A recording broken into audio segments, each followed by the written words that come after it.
Նոր ինչ էր ասում, ցորենը որտեղից են բերում։ Ռուսաստանից, մեկ էլ եթե բերեն, մյուս խմբականակն է բերել են Ղազախստանից, ճիշտ է, դրա դիվերսիֆիկացիան որն է։ Հայաստանն էլ է ԵԱՏՄ անդամ երկիր, Ռուսաստանն էլ է ԵԱՏՄ անդամ երկիր, Ղազախստանն էլ է ԵԱՏՄ անդամ։ Այսինքն, այդ երեք պետությունն էլ գտնվում են նույն մաքսային տարածքում, նույն տնտեսական տարածքում, նույն կազմակերպության անդամ են։ Իրանց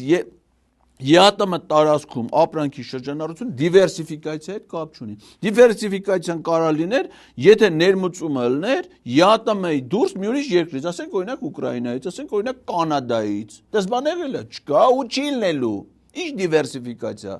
Ոնց որ ապրանքը էս մի քաղաքից բերես էս մի քաղաք։ ԵԱՏՄ-ն է դա նույն տնտեսական միջավայրն է, մաքսային միություն։ Դիվերսիֆիկացիա, քաղաքականությունից։ Ուզում ես ինչ-որ բանից է կախվի։ Ինչից ես ուզում կախվես դու։